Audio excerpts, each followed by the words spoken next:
সম্মানিত ভিউয়ার্স, আসসালামু আলাইকুম। আশা করি সবাই ভালো আছেন। আমি আজকে আপনাদের মাঝে একটি গুরুত্বপূর্ণ টপিকস আলোচনা করব, সেটি হচ্ছে পাওয়ার ফ্যাক্টর। ইলেকট্রিক্যাল কাজের সাথে সম্পর্কিত আমরা প্রত্যেকটা ব্যক্তি পাওয়ার ফ্যাক্টর নামটি শুনে থাকি।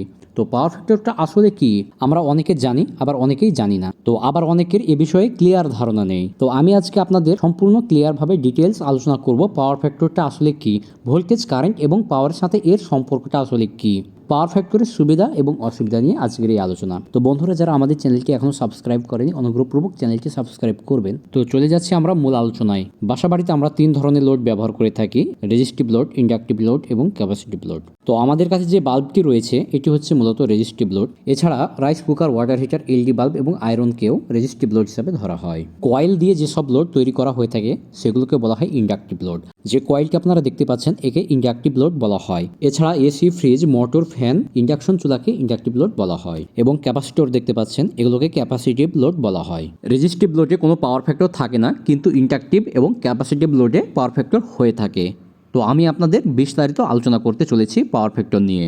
সাধারণভাবে আমরা জানি ভোল্টেজ এবং কারেন্টের মধ্যবর্তী কোণই হচ্ছে পাওয়ার ফ্যাক্টর। এখানে ভি হচ্ছে ভোল্টেজ, আই হচ্ছে কারেন্ট, এবং মধ্যে যে কোণটি রয়েছে সেটি হচ্ছে পাওয়ার ফ্যাক্টর। কোণকে থেটা দিয়ে প্রকাশ করা হয়, পাওয়ার ফ্যাক্টরকে কস থেটা দিয়ে প্রকাশ করা হয়। পাওয়ার ফ্যাক্টর সমান হচ্ছে কস থেটা। পাওয়ার ফ্যাক্টরের মান 0 থেকে 1 পর্যন্ত হয়ে থাকে। কিন্তু ভোল্টেজ এবং কারেন্টের মধ্যে কোণটা কিভাবে তৈরি হলো এবং এর প্রভাবটা কি, চলুন শিখে নিই। ধরুন আপনি একটি মাঠে দাঁড়িয়ে আছেন, আপনার কাছে একটি ফুটবল রয়েছে।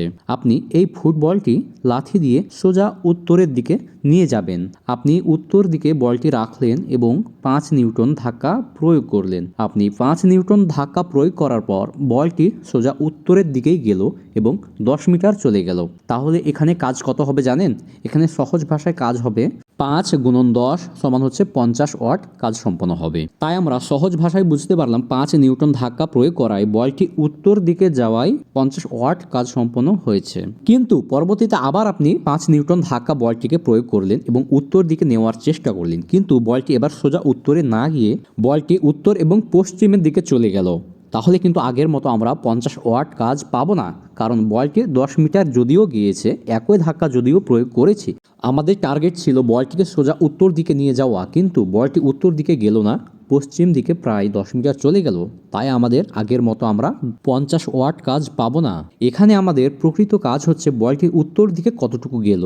এই যে ত্রিভুজটা তৈরি হলো, এই ত্রিভুজের যে ভূমির অংশটি রয়েছে এটুকুই হচ্ছে আমাদের কাজ, কারণ উত্তর দিকে বলটি এত দূরেই গিয়েছে। তাই ফুটবলটি আনুমানিক উত্তর দিকে 5 মিটার গিয়েছে, তাহলে এই 5 মিটারই হচ্ছে আমাদের প্রকৃত কাজ। কারণ ফুটবলটি আমরা 10 মিটারই পাঠালাম, কিন্তু আমরা ঠিক দিকে পাঠাতে পারিনি, যার কারণে একটি কোণ উৎপন্ন হয়েছে যাকে থিটা দিয়ে প্রকাশ করা হয়। কিন্তু এই দ্বিতীয়বার কত কাজ সম্পন্ন হলো সেটি হিসাব করে নিই। 5 নিউটন ধাক্কা প্রয়োগ করেছি, ফুটবলটি 10 মিটার গিয়েছে এবং কোণ উৎপন্ন হয়েছে থিটা। কস থিটার মান বসিয়ে নেব।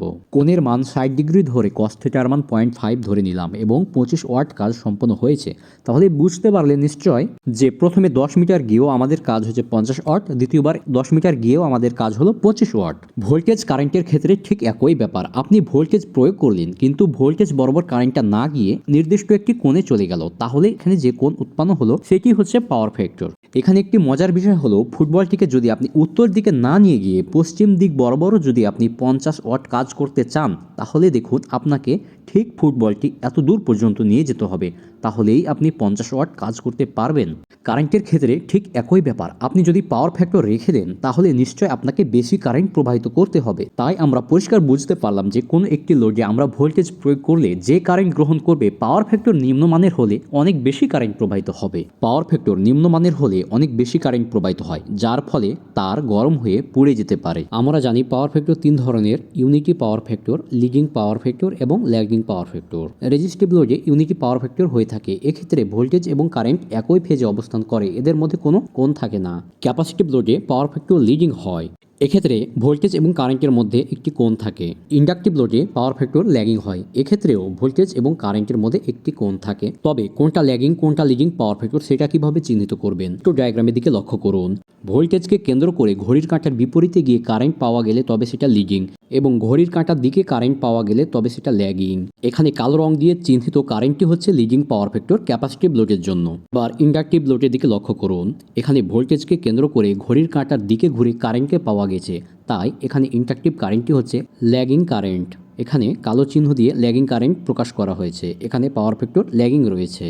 এবার আমরা জানবো লোডে কি এমন রয়েছে যার কারণে ল্যাগিং এবং লিডিং পাওয়ার ফ্যাক্টর হয়ে থাকে। আমরা জানি যে এসি সাপ্লাই সর্বদা অল্টারনেটিং ওয়েভে কাজ করে থাকে। এই পজিটিভ অর্ধ সাইকেল ভোল্টেজ যখন ক্যাপাসিটরে প্রয়োগ করা হয় তখন ক্যাপাসিটর চার্জ হতে থাকে এবং সাপ্লাই ভোল্টেজের মান কমতে থাকলে ক্যাপাসিটরের চার্জ সোর্সের দিকে ফেরত যায়, ফলে ভোল্টেজ পরিবর্তন একটি বাধা সৃষ্টি করে এবং ভোল্টেজকে সমতা রাখার চেষ্টা করে, যার কারণে ভোল্টেজ পিছিয়ে পড়ে যায় এবং কারেন্ট অগ্রগতি হয়ে যায়। এ কারণে লিডিং পাওয়ার ফ্যাক্টরে কারেন্ট অগ্রগামী হয় এবং ভোল্টেজ পশ্চাৎগামী হয়। তাই আপনারা ওয়েভ ডায়াগ্রামে দেখতে পাচ্ছেন ক্যাপাসিটিভ লোডে কারেন্ট অগ্রগামী রয়েছে এবং ভোল্টেজ পশ্চাৎগামী রয়েছে।